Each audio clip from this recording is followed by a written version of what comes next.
think about museums, we think about these institutions, these very elite spaces that are these temples of discernment and good taste and, more than anything, expertise. But it might be pretty surprising for most people to learn that some experts believe that up to 40% of works of art in a museum, any museum's given collection, could be fakes or forgeries. Alger Meadows, who was a billionaire by the age of 40. He wanted the world to think he was extremely cultured, and so he decided to go out and show the world that he was cultured, and so he began buying art.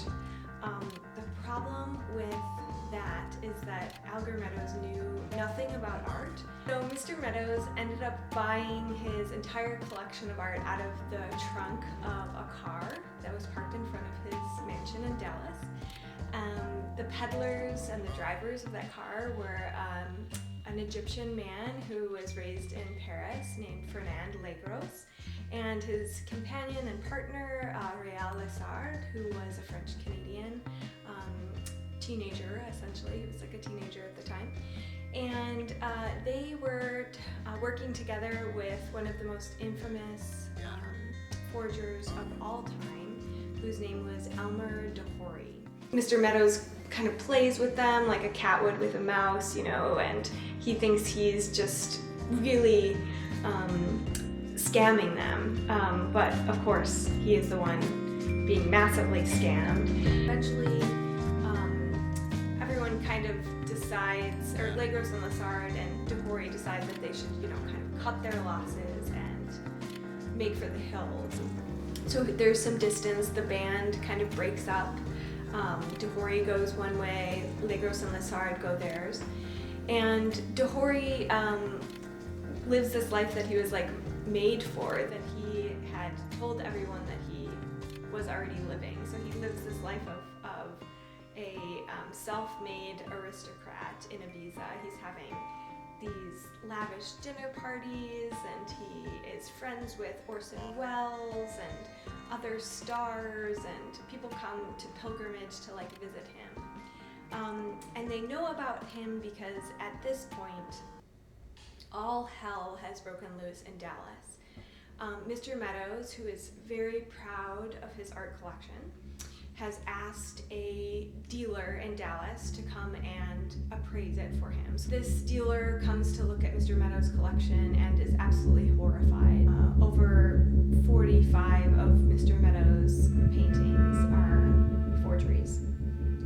And they even think that they know who these forgeries are by, and that is the infamous, at this point, Elmer Dehoury.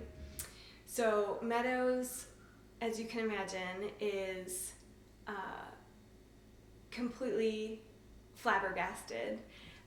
He thinks that he has gotten the best of all of his negotiations for works of art, but he is now being told that he's been had. He is very embarrassed, as you might guess, and horrified. He agrees to send all of his paintings to a tribunal in Paris. This story gets spread out to the New York Times, it's on NBC News. Princess Margaret reportedly quizzed an American visitor all about this when they were in London, because she was so caught up in the scandal. So this story makes its way around the world, and as you can imagine, like, poor Mr. Meadows is at the center of all of this, and is in quite an embarrassing position, right?